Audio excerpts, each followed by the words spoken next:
Hi, my name is Andy Berkey, and I lead the University of Michigan sustainability effort. What does sustainability mean? So sustainability is really just a great big word that means that you're trying everything that you can do to protect the environment for future generations, like you and the children that you have and the grandchildren that your children are going to have years to come. Because we only have one planet here and we have to protect it and keep it in good shape so it's here for generations to follow. So what are some of the things that I could do at home or in my everyday life to ensure I'm being sustainable? That's a great question. So some of the things that you can do at home is to turn off lights when you leave the room, because when you use energy in your house, it actually is bad for the environment. You can also make sure to not generate a bunch of plastic waste that just goes into the garbage, so that you can use reusable containers at home instead of plastic bags all the time. Those are two really good things. And then you could even tell your parents maybe not to use so many chemicals on your lawn to control weeds. You can get out there and help your mom and dad on the weekends and actually pull weeds, because when you put chemicals on your lawn, when the rain comes down, that washes the chemicals off into the street, and then that goes down those drains in the street and ends up in the local river or lake. And that's bad for the fish and the frogs and the insects that live there, so we don't want to do that. So those are three really good things that you can do at home to protect the environment. So a lot of the programs that we have here at the university to protect the environment include reducing the amount of waste that we send to our landfills, conserving the amount of energy that we use in our buildings, reducing the amount of chemicals that we put down on our lawns and on our trees to control weeds, because that helps the Huron River, which runs through the city of Ann Arbor, and developing ways that people can use bikes and walk more on campus so they don't have to drive cars to burn gasoline. Now that you've talked to me about this for a little bit, would you be able to show me some of the things that you do on campus? You bet. Let's go take a look. Okay, so one of the first things that we do here at the University of Michigan is we provide all of our students with one of these reusable sustainability M Planet Blue bottles so that they can fill these up with water every day instead of buying big cases of bottles of water in the store. So that is a much better environmental choice, because a lot of energy goes into making all those plastic bottles that have to just get thrown in the recycle bin. So if you have a reusable water bottle, that's really good. Let's talk a little bit about our composting program at the University of Michigan. So we know here at the University of Michigan that about a third or 30% of all the waste that we have here could go to compost instead of going into a landfill. What is compost? Compost is where you take an old food product like an apple core or a banana peel or the crust of your peanut butter and jelly bread that you don't want to eat, and it gets mixed up with leaves and other kinds of material like that, and then it turns into something that's kind of like dirt. Compost kind of looks like dirt, and it's really rich with the nutrients, and then it can be reused on a vegetable garden or a flower bed. So that's a really good way to make a usable product instead of taking all that stuff and just throwing it in the landfill. So the way we do that here at the university is we have a different type of bin system. We have a bin right here for compost, and if you can see right here on the signage, we give pictures of things that actually can go in here and get composted. Sandwich, chicken leg if you don't eat it, banana peel, coffee grounds, napkins, compostable ware. So all that stuff, if it's left over from lunch, can actually go in this bin and then gets taken away from the university to a big site where they make compost out of it. And we have these really nice posters that we made that tell people know where to throw. So it tells them what can go in the compost and what can't go in the compost, and what can be recycled and what can't be recycled. Because you don't want to get things in the recycle stream that can't be recycled, because it messes up the whole recycle stream. So there are certain things, unfortunately, that can't be recycled. But the best approach for you to be at home is the 3 R's, what we call reduce, reuse, recycle. So really you want to think about it first and how to reduce the amount of stuff that you generate. So I talked about no plastic throwaway Ziploc bags. You know, you can use Tupperware and reuse that every single day. So that's a way to reduce. You can and reuse that every single day. That's the reuse part. And then your last option, which should be good, is recycle. So really at the end of the day, you want these 3 bins. You want most of it in the compost, some of it in the recycle, and very little should go into the landfill. If I wanted to start a compost bin at home, how could I do that? That's a great question, and it's actually really easy to do.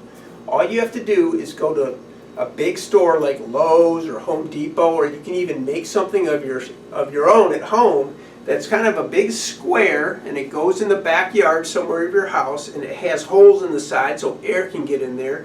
And then what you do is you collect all the food waste in your house, from making salads or cut up what's left of the broccoli, if you don't like broccoli, or green beans, banana peels, and you collect all that separately, and then instead of throwing it in the garbage, you take it out to your compost bin in the backyard. And then you just turn over the compost every couple days because it needs air, and at the end of the summer, you have compost. And what would I do with that compost? You could take that compost and you could spread it on your flower beds at home, or if you had a vegetable garden, you can mix it in the dirt and it helps the vegetables grow, or you can put it around the base of trees that live in your yard, and they love that. It's really good. It's like a super fertilizer made out of all natural ingredients.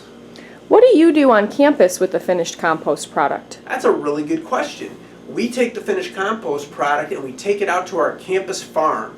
So we have a farm on our campus, up on North Campus, where we grow vegetables, and we use those vegetables and we serve them in the residence halls where the students live, in their kitchens. So we take the compost that we generate from a bin just like this, and we take it out there and they mix it in with their dirt as a fertilizer to grow their vegetables in. Thank you. You're welcome. Let's go see something else. Okay. So I mentioned earlier that we provide these reusable water bottles to every student that we have on campus.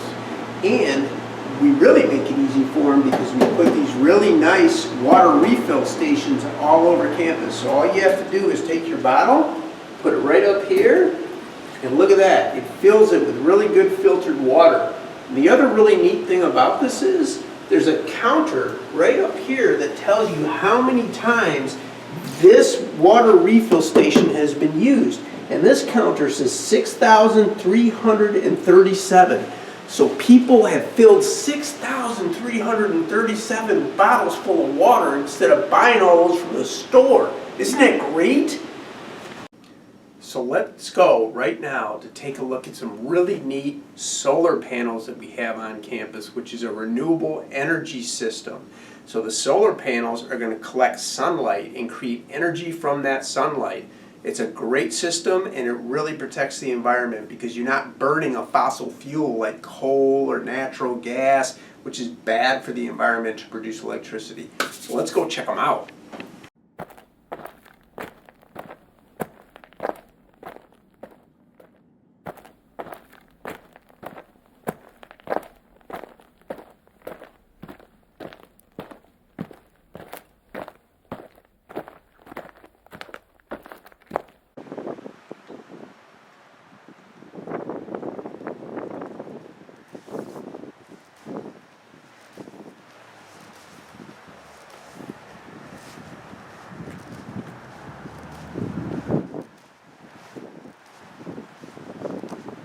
So let me show you this great program we have here at the university. These are solar panels. And what these solar panels do is the sun comes down. It's kind of cloudy today, but when the sun's out, the sun comes down and hits these big blue panels behind me, and it actually makes energy. It makes energy that then goes into wires, and it feeds these buildings over here.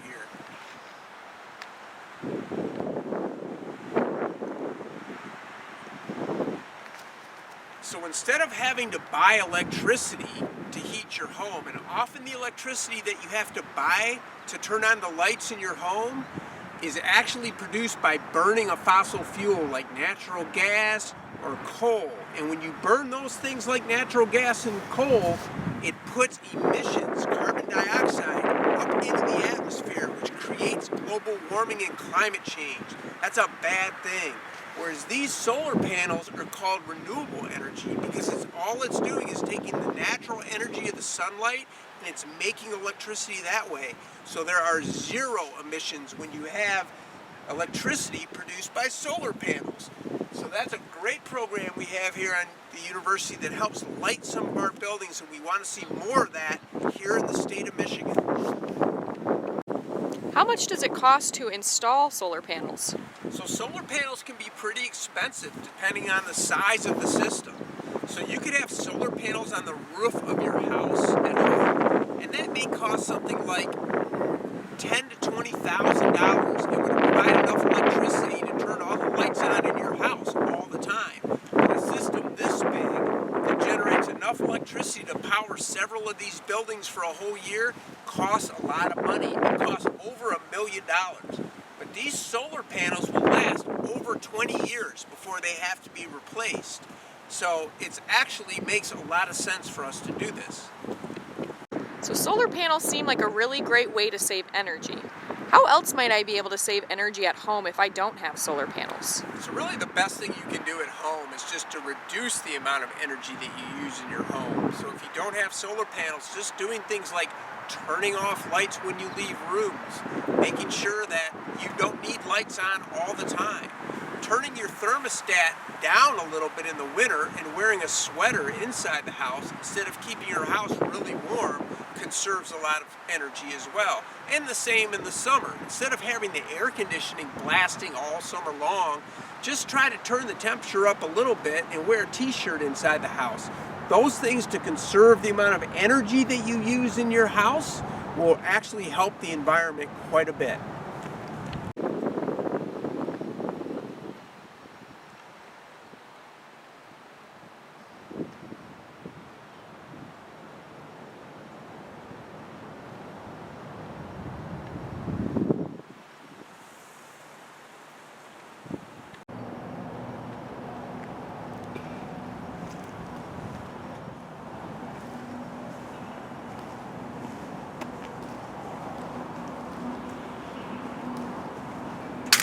This is one of our University of Michigan buses that we use to transport students and faculty and staff all over campus.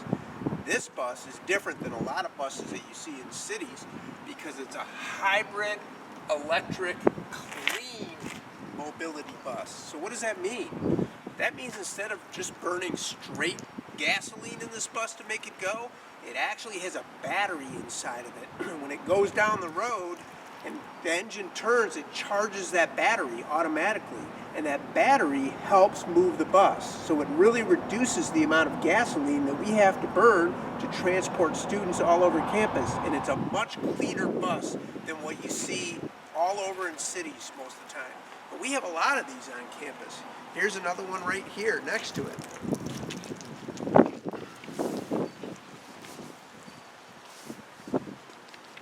So aside from the environmental benefits, what are the economic benefits of having hybrid electric buses? That's a really good question. So one of the great economic benefits of having a bus like this is that you don't have to buy as much gasoline. Gasoline is super expensive. So because it uses that battery that we charge to go down the road, it uses at least 30% less fuel than you would need in a regular bus if you bought gasoline all the time for it. So it's a much more economical way to transport people around campus. Okay, thank you very much. Thanks very much for spending the day with me here today at the University of Michigan to learn about our environmental sustainability programs. Now remember, probably the top 3 things that you can do while you're at home to help the environment is turn the lights off whenever you can, turn down the heat a little bit in the wintertime, and make sure to reuse and recycle